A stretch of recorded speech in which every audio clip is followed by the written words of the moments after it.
चलिए, मैनेजमेंट का दौर भी जारी है, नतीजों का दौर है, तो मदसन सुमी वाई के मैनेजमेंट से आज चर्चा करेंगे। कंपनी के दूसरी तिमाही के नतीजे बेहतर रहे हैं।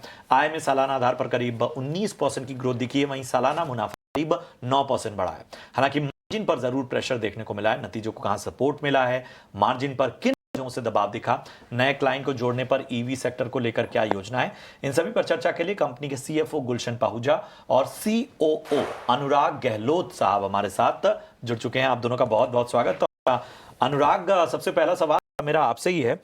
डबल डिजिट ग्रोथ जो है वो कहीं ना कहीं कंपनी ने इस क्वार्टर अर्न की है। क्या आपको लगता है कि ये जो मोमेंटम है ये आगे भी सस्टेनेबल रहने वाला है, और क्या वो ग्रोथ के लिवर्स रहे हैं, ग्रोथ के ड्राइवर्स रहे हैं जो इस तरह के नंबर्स में तब्दील हुए हैं? पहले तो बहुत बहुत धन्यवाद हमें इस इंटरव्यू में लेने के लिए। अभी अगर आपने देखा होगा इस साल के शुरुआत में तो Q1 जो था वो थोड़ा सा स्लो स्टार्ट था, बट Q2 में आते आते रिक्वायरमेंट जो काफ़ी बढ़ गई है। उसके दो तीन मेजर रीज़न रहे। एक तो मानसून जो था वो नॉर्मल था, तो जो रूरल डिमांड है वो बढ़ी हुई थी।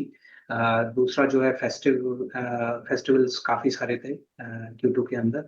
और तीसरा ये है कि आने वाले समय में जो अभी प्रोडक्शन हम देख रहे थे उसके अंदर जीएसटी जो टैक्स रेट जो कट हुए हैं उससे जो है काफी लोगों को उत्साह मिला है। उससे डिमांड जो है काफी बढ़ गई है। हम लोगों ने 19% करीब जो है अगर आप देखेंगे तो ग्रोथ रेट है ईयर ऑन ईयर कंपैरिजन में। उसके तीन मेन रीजन यही है कि एक तो वॉल्यूम ग्रोथ है पैसेंजर व्हीकल में जो कि 4% के करीब है। दूसरा इम्पॉर्टेंट है कि जो कंटेंट है वो हमारे यहाँ ग्रो कर रहा है, क्योंकि जो कंज्यूमर ऑफ कंज्यूमर है उनको जो टॉप मॉडल है वो गाड़ियां खरीदते हैं, और टॉप मॉडल के अंदर जो है फीचर होते हैं, फीचर के लिए आपको वायरिंग हार्नेस की जरूरत पड़ती है, इसलिए कंटेंट हाई हो जाता है। तो जितनी ज्यादा टॉप गाड़ियां बिकेंगी उतनी हार्नेसेस जो एक्सपेंसिव हार्नेस होती हैं वो उसमें जाती हैं। और तीसरे जो है कि हम लोग जो है जो नए लॉन्चेस भी हो रहे हैं उसके अंदर भी हमारी अवेलेबिलिटी है। तो अभी जो हम देख रहे हैं वो काफी अच्छा है अब तक Q2 में। लेकिन अगर हम अगले हाफ ईयरली में देखते हैं तो अभी तक काफी पॉजिटिव लग रहा है। अभी कुछ लॉन्चेस भी होने हैं Q4 के अंदर। और अभी जो जीएसटी का रेट भी जो कट हुआ की वजह से भी काफी उत्साह है मार्केट के अंदर। तो आई थिंक ये वॉल्यूम अभी आने वाले समय में बढ़ेंगे ही। जी बिल्कुल अनुराग, गुड आफ्टरनून। रक्षा बात कर रही हूँ। न्यू क्लाइंट एडिशन, इसको लेकर क्या आउटलुक है आपकी कंपनी का, और आने वाले क्वार्टर्स में आप कौन कौन से सेगमेंट पे एक्सपेंड करने वाले हैं? जी, हम जो है आपने भी बोला कि बहुत सारे जितने भी हमारे ओईएम्स हैं इंडिया के अंदर उनको हम सबको ही लगभग सभी को सप्लाई करते हैं।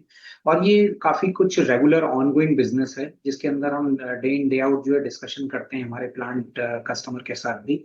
उनके जो भी नए मॉडल आ रहे होते हैं या फेसलिफ्ट आ रहे होते हैं उनके बारे में डिस्कशन चलते रहते हैं। एक चीज और कहना चाहूंगी कि कुछ हार्नेसेस जो होती हैं या कुछ प्रोडक्ट जो हम डिजाइन कर रहे होते हैं जापान के अंदर जो कि सन 2027-2028 के मॉडल्स लॉन्च के लिए होते हैं, उन पे भी हम अभी ही काम कर रहे होते हैं। तो बहुत सारी चीजें पाइपलाइन में होती हैं। ये regular day in day out business है। और अगर कोई कस्टमर जो कि अभी इंडिया के अंदर अवेलेबल नहीं है और आते हैं तो we are the first one to give them the services.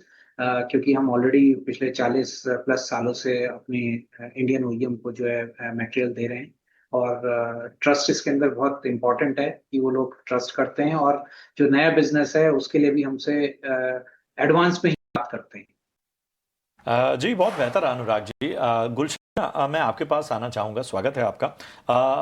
हमें बताइए ग्रीन फील्ड प्लांट के बारे में, मतलब पूरी क्षमता तक उसके ऑपरेशनल होने के लिए क्या कुछ गाइडलाइंस है, क्या कुछ उस पर नज़रिया है, और ये भी बताइए कि ताज़ा इस मामले में क्या कुछ डेवलपमेंट सामने आ रही हैं। अगर आप हमारे ग्रीनफील्ड्स देखेंगे 3 जगह पर आ रहे हैं। The first is Navagam. Navagam के अंदर 2 प्लांट हैं। एक प्लांट पे ऑलरेडी ऑपरेशनलाइज हो चुका है, बट वॉल्यूम्स अभी आने बाकी हैं। जो वॉल्यूम्स हमें कस्टमर ने कमिट किए हैं, and we are expecting that the volumes come in the next 2 quarters. And जो दूसरा प्लांट है वहां पे हमारा एसओपी ऑलरेडी पुश डाउन हो गया है for the fourth quarter, I mean in the mid of the fourth quarter, तब उसके जाके वॉल्यूम्स आएंगे। दूसरा इस खरखोदा ऑलरेडी प्लान्ड है, इस क्वार्टर के अंदर वो ऑपरेशनलाइज हो गया in the middle of the quarter, and in the next quarter पे वो पूरी कैपेसिटी पे लाइक 80% पे आ जाएगा। एंड जो तीसरा प्लांट हमारा पुणे के अंदर जहाँ पे 2 फैसिलिटीज हैं, अगेन वहाँ वो भी ऑपरेशनलाइज हो चुके हैं, बट वॉल्यूम्स जो हमें कस्टमर ने कमिट किए हैं that volumes are still to come, which we expect कि अगले 2 क्वार्टर में आ जाएंगे। तो अगर आप रिटेंशन यूनिट्स को देखेंगे, उनके करंट कैपेसिटीज को देखेंगे, they are still under utilized, in fact अभी अंडर 50% है। बट वी आर होपफुल कि जो उनके हमारे कस्टमर से उन्होंने जो रिवाइज प्लान दिए हैं, अगर वो आ जाते हैं तो by Q4 we will be at very good stage in terms of utilisation their capacity, और in the Q1 of the next year.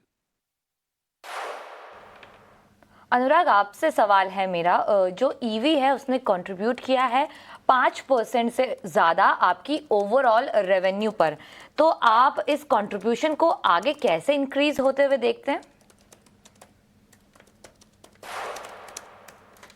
अभी जो है हमारा 6.7% कंट्रीब्यूशन है ईवी वायरिंग हार्नेसेस का, जो कि पिछले साल जो करीब 4-4.5% के करीब था, तो ऑब्वियसली ये बढ़ रहा है।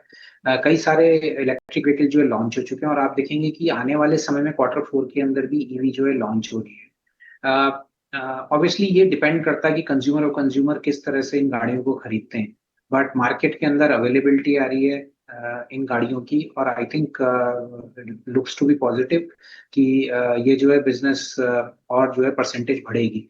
बट अंत में मैं ये कहना चाहूंगा कि जो कंज्यूमर की रिक्वायरमेंट तो है, लेकिन हम एज ए एमएसविल हम तैयार हैं, हमारी सारी कैपेसिटीज तैयार हैं टू। जी, बहुत बहुत शुक्रिया अनुराग एंड गुलशन हमारे साथ जुड़ने के लिए और नतीजों पर हमसे बातचीत करने के लिए। लेकिन